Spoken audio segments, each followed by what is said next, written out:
We are here today with Michele Gelfand. She has written the book most recently, Rule Makers, Rule Breakers, How Tight and Loose Cultures Wire Our World. She is a professor at the University of Maryland, College Park, professor of psychology. And she's written a lot of things I'm sure you have not read because they've been in academic journals. But this one you should read because it's for people like you and me and super interesting. So I actually, first of all, Michele, welcome to the Bregman Leadership Podcast. Thanks for having me. Excited to be here. I was about to just dive right in, and then I remembered, oh, wait, Michelle's here. Let's include her in this conversation. So I just want to read the first paragraph because I think it sets the stage so beautifully for your book. And then would love for you to talk a little bit about, what we mean by tight and loose cultures. Okay, so I'll just read this first part. It's 11 p.m. in Berlin. Not a single car is in sight, yet a pedestrian waits patiently at the crosswalk until the light turns green. Meanwhile, 4,000 miles away in Boston, at rush hour, commuters flout the do not cross sign as they dart in front of cabs. To the south, where it's 8 p.m. in Sao Paulo, locals are frolicking in string bikinis in public parks. Up in Silicon Valley, it's mid-afternoon and t-shirted employees at Google are playing a game of ping pong.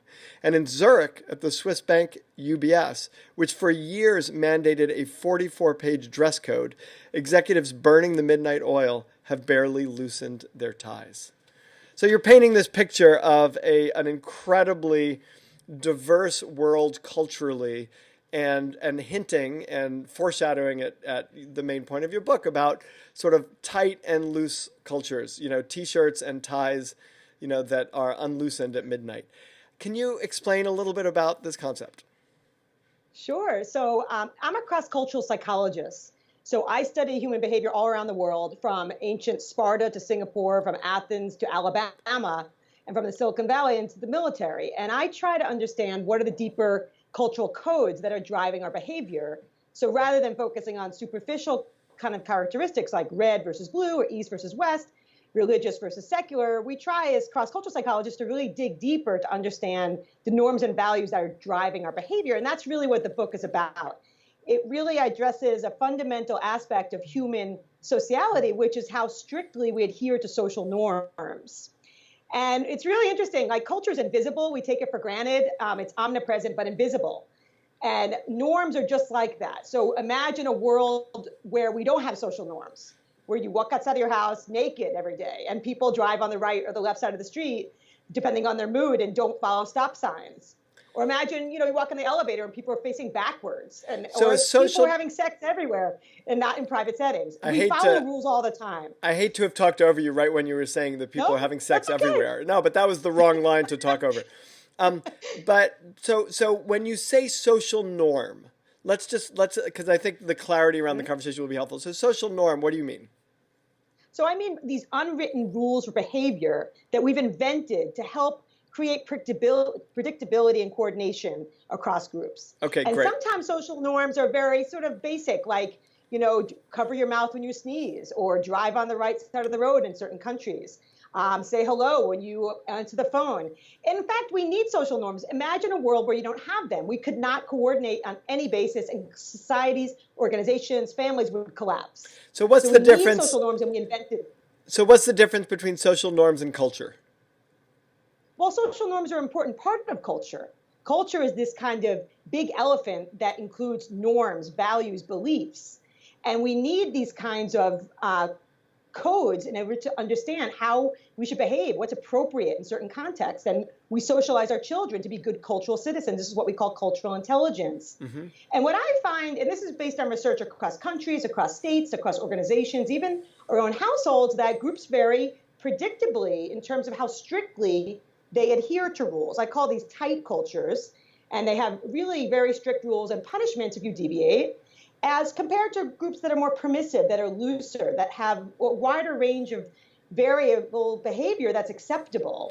And this distinction affects a lot of things all around us, from politics to parenting, from nations to neurons. And that's what the book's about. So it's not that cultures either have strong social norms or not. It's that the rule of adhering to everybody has strong social norms. It's the requirement of the culture to adhere to those social norms is what is disparate between cultures, between what you're calling tight and loose cultures. So everybody, That's right. yeah, go ahead. Yeah, all cultures need norms, but some have more clear norms that are reliably enforced. Right. And some have norms that are just kind of accepted when you deviate from them. But all countries, for example, have rules, but we can differentiate countries in a paper I published in Science a few years ago that lean tight versus those that lean loose. So, for example, in our research, Singapore, Japan, Germany, Austria veered tight, even though they have some domains in their culture that are loose. And likewise, Brazil, Greece, the US to some extent, the Netherlands veered looser. They also have some domains that are tight. But what's really fascinating is the question of why do these differences evolve in the first place, and what consequences do they have for human groups? And that's what I address in the book, because culture isn't random. It evolves for good reasons that help us to understand why we have so much diversity around the world when it comes to the adherence to social rules. Okay, so I want to definitely get into the why in a minute. Before that, I want to just play around with this tight, loose culture concept a little more. So you mentioned Japan as a really tight culture. When I think of Japan, and by the way, is England a tight culture or a loose culture? It's tighter than the US in our data. Great. So that I would have thought the same thing. But when I think of this like underground social norms in Japan or in England, it's like sex shops and like this bar alcoholic culture.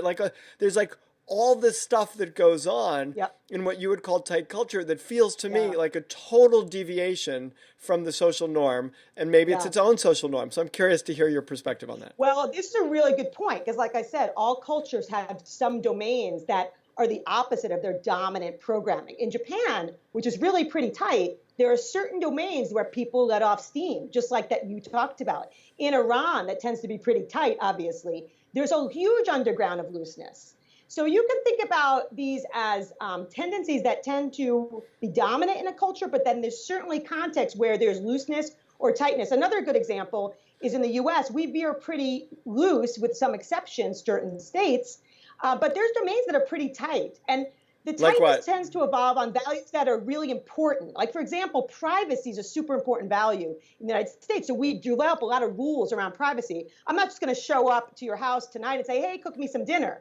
We really regulate that domain very strongly. We regulate human rights very strongly because it's really a fundamental value. So when I think other cultures like New Zealand, they're also loose, and they have other domains that are highly regulated, like being egalitarian. So it's really super interesting to zoom in and zoom out to find the levels of tightness and looseness in societies. So when I think of those examples too, and I think of the U.S. and privacy, and I think of, and you mentioned these terms in your book also, this sort of idea of collectivist versus individualist culture, right? That there's a culture where it's kind of more about me as an individual versus a collectivist culture, which is all about the community and what's, and what's appropriate within the community and the connection to the community.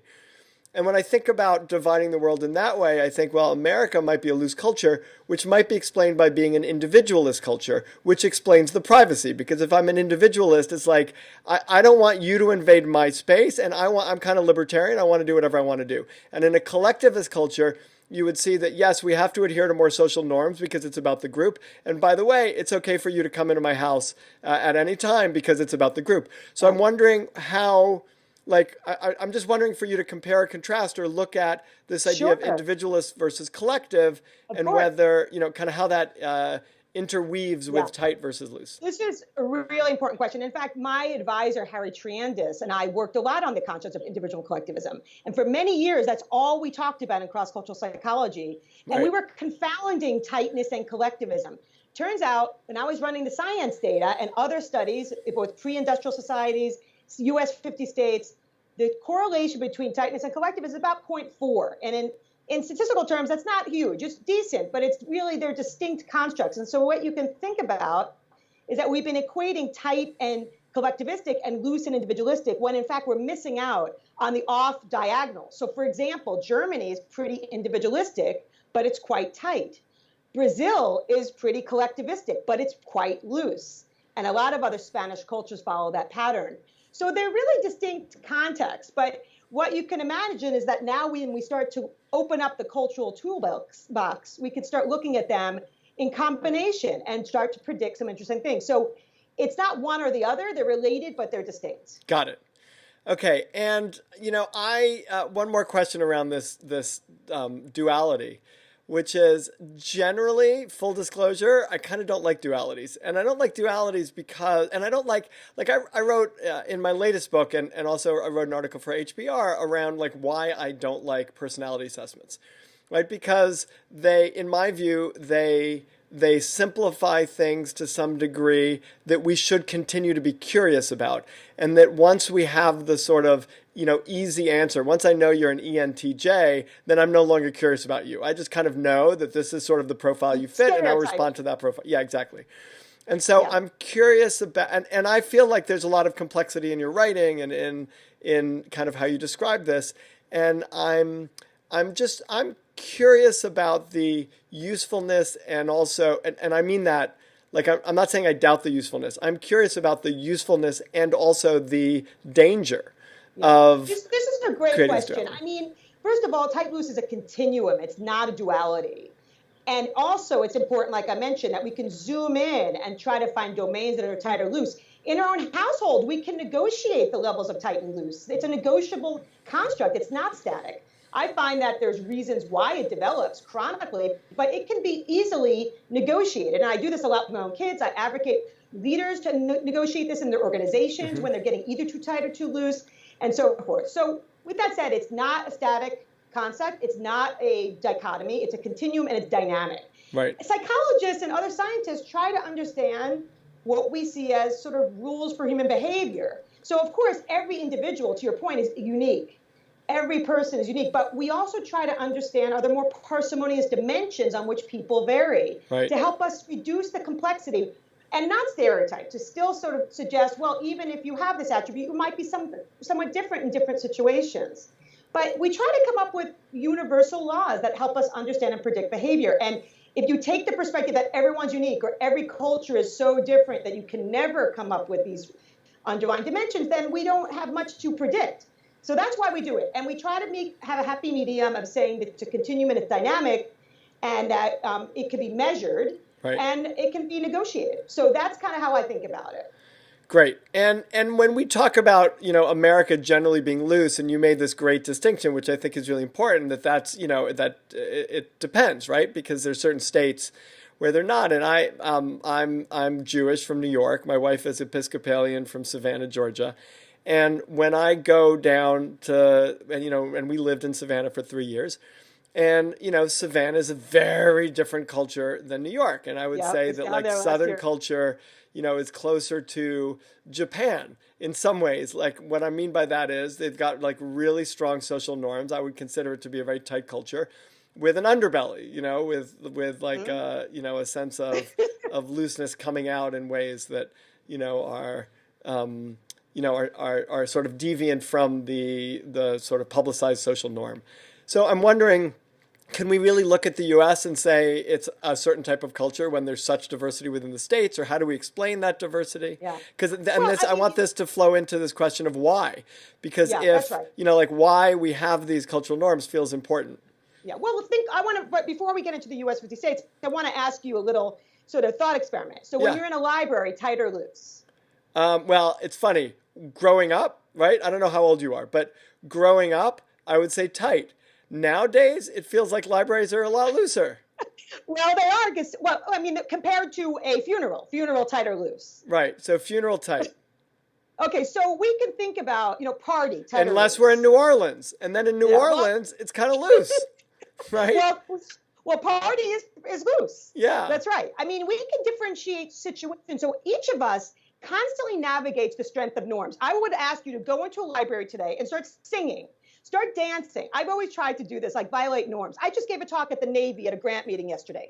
If I was giving my talk and started singing, dancing, breaking out some bourbon, they'd be like, why did you fund this crazy woman? Like, that's a tight situation. Right. We constantly, as humans, are navigating the strength of norms without even realizing it. Right. But what I find in my research is that, predictably, the same situation can be much tighter, can have much reduced range of behaviors that are acceptable in different cultures or different states. And that's what we can see as tightness. Right. So this is the important thing, is that we actually, even at the everyday level, in our everyday lives, whether it's north or south, are actually navigating this at the situational level. And we can measure it and show that. But back to my point. The United States in our general data analysis shows to be looser. We are, and this is going to get into the reason why it develops. Right. So I always ask people, why do you think groups veer tight or loose? There's no common religion, tradition, geography.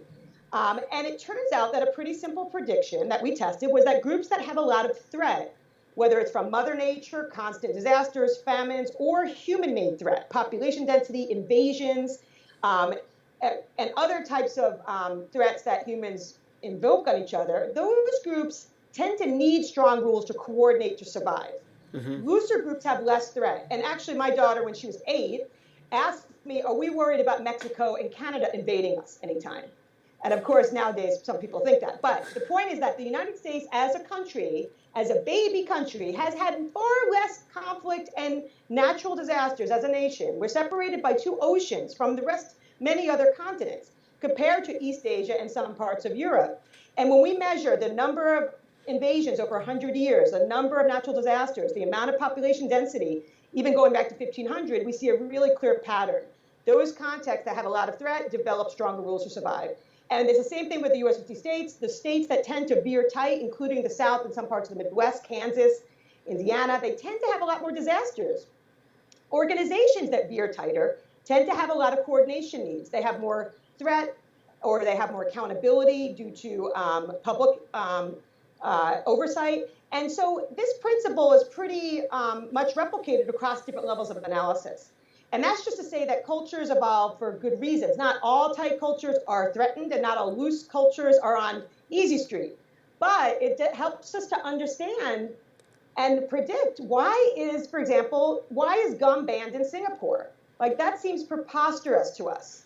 Like, that, as an American, I can judge that very ethnocentrically. But It turns out that Singapore has 20,000 people per square mile. There's a lot of mouths per capita. And people were chewing gum and throwing it on the floor. And it was causing massive problems in Singapore. It was causing trains to be delayed. It was blocking sensors in elevators. So Lee Kuan Yew said, guys, we have a lot of threat here. We got to ban gum. In the U.S., that would seem absolutely ridiculous. Right. And again, not all cultural differences evolve for good reasons, but many do. And this is what, as cultural psychologists, we want to try to understand. How can we become more culturally intelligent? Right. And that sort of answers, you share this great experiment in the book about where people feel like they have higher population density in their immediate environment, they become tighter. And that explains it. Like, the example you gave of Singapore, which is when they're super tight, population density, and then people are smacking smacking their food when they eat, you're going to say, okay, from now on, everyone's only allowed to sip in a soda. We're just like our tolerance. That's right. But then I think also a place like New York, which is actually quite, as dense as it gets, but quite loose compared to places down south or even in the Midwest, where complying with social norms feels much tighter. Yeah. And so I'm kind of curious about, It's a great question. I mean, what's interesting is that what also predicts looseness, of which I would say New York is, as a native New Yorker, is anonymity, and also a sense of diversity and a lot of mobility, because it's much harder to enforce norms in those kinds of contexts. Right. And New York, as far back as 1800, I read that in the book, the places that became tight or loose and evolved to be tight or loose in the U.S. also had certain founding conditions. The people who settled in New York and had the chutzpah to go out to California were risk takers. Right. And they had a lot of diversity very early on. So even though New York is very densely populated, that sense of population density is overridden in terms of mobility and diversity and accountability. Because, if you don't call out people's norm violations like you will in tighter contexts, then you can behave kind of strangely. Right. Actually, I'll say that Tokyo is certainly pretty highly densely populated, but it's very tight, actually, and it has all the sort of trade-offs in terms of order. It's very synchronized. It's very clean, but it also tends to be a little bit more ethnocentric and afraid of people who are different. Right. And loose cultures, the book I talk a lot about this, they're really disorganized. They have very little synchrony, and they have a lot of self-regulation problems but they tend to corner the market on openness and on being open to different people and to different ideas and to change. And so this order and openness trade-off applies to organizations, to states, and to nations. Perfect segue. Let's talk about organizations and leaders in organizations. And, what are the implications of this for leaders? Well, it's first of all, it's really important to think about we live in organizations, 24/7, and we need to understand the deeper cultural codes driving our behavior. And tight loose is certainly one of them, among others, but we tend to ignore it. And as I mentioned, at first, it's really important to assess the level of tightness, looseness in an organization. Right. Some organizations, like airlines, need to veer tight. Others, like startups, need to veer loose. But sometimes organizations can get too extreme. And this becomes a problem. And my data suggests that moderation when it comes to tight loose is best. We might need to veer tight or loose given certain circumstances. But what happens is that some groups get too extreme. When you get too tight, it gets too repressive, and people are really afraid to disagree with people. This was like United a couple of years ago. Mm-hmm. And on the flip side, you can have organizations that veer loose, but get too loose and chaotic and disorganized. I talked about Tesla recently in an op-ed that suggests that these systems are getting out of whack. They need to, in the case of the tight cultures, insert some discretion. I call this flexible tightness. Mm-hmm. On the flip side, sometimes loose organizations get too loose and they need to insert some structure. And I call this structured looseness. And I would just mention that the best leaders are ambidextrous when it comes to tight loose. They know how to really deploy tightness and looseness in their organizations. Innovation is a great example. It requires looseness to create different ideas, but it requires tightness to implement them. And so your sense there's a whole of chapter on tightness in the book on this concept. And your sense of the role of the leader is to help kind of manage the sort of dilute the intensity of the effect of one culture versus another. So to like sort of inject looseness a little bit into a tight culture and inject some tightness into a loose culture. When they need to. And also leaders, I just published an HBR paper on mergers and acquisitions between tight and loose cultures. Mm-hmm. And it's remarkable the price tag that you see when you have big differences between tight and loose. Right. When companies are merging. They have a lot of problems. And that's because the people and the practices and the leaders are really different in those organizations. The people in loose cultures tend to be more risk-taking and they're more open-minded. They have flexible practices and very informal, and their leaders tend to be very visionary and collaborative. Tight cultures have very different DNA. They have people who are more conscientious, who are more prevention focused. They have standardized practices that focus on efficiency. And they also have leaders who are quite independent. Think Daimler Chrysler. When they merged, it looked like it was a marriage made in heaven. But what's fascinating is that companies ignore these kind of cultural differences, and they're about to kind of encounter this iceberg often when it's too late. And so this is also both within the organization to understand it, but clearly when you're trying to merge is really critical to understand tight loose. And so does this in some ways defy the whole concept of best practices? Because if you're dealing with lots of different cultures and different ways of impacting those cultures, then is everything in the particular, and do we no longer really have a best practice? Because you could apply a best practice that really works in a loose culture, and if you applied it in a tight culture, it might really backfire. Well, I think that's right. I mean, there's so much about Western management, textbooks, training that is really based on our own values and norms. Right. Even when we send expatriates abroad, we tend to send them abroad because they're technically competent, not because they're culturally competent. Right. And I just published a paper in Psych Science that looks at, again, what happens when people go from tight to loose cultures. Which people are the most likely to adapt to a tight culture? Right. For example, we know that it's both personality and culture that matter, and we can pinpoint what kind of people might want you to select or train to go abroad to certain cultures. But often, again, culture's invisible. We don't tend to recognize it. Right. And to that extent, we can really cause a lot of problems with early return, which is very expensive, let alone all the agita and aggravation that it causes from the host and the host culture. So I want to mention also, I have a tight loose mindset quiz on my website that helps people identify where they veer tight or loose. Again, we all have kind of different contexts where we are tight and loose, but we can sort of think about, are you kind of what Dali would call an order Muppet, like, Kermit the Frog or Bert, or are you a chaos Muppet? Are you more like, Cookie Monster and Ernie? I know I veer kind of loose. My husband, who is also Protestant from the Midwest, veers tighter. Right. And, in the household, we kind of, as mentioned earlier, we try to negotiate with the kids or teenagers, because obviously when you're a parent, you want to tighten up everything because you're terrified. Yeah, I wondered that But one of my questions was, are all parents tight and are all children loose? Well, actually, a really interesting point. There is a generation effect we found recently. And in fact, people like Plato were even talking about this, like, oh, the younger generation, they're so loose. He didn't use that term, but it seems to be something that is generational. Right. Because think about it, you don't have as much accountability when you're younger. So you can afford to be looser. Right. But of course, this varies across cultures. Most recently, we've shown as early as 3 years old, working class and middle class kids differ in how they react to puppets that are violating rules. Because the working class has a lot of threat. They need rules, and they find rules more useful because they're living in very dangerous areas. They're worried about poverty.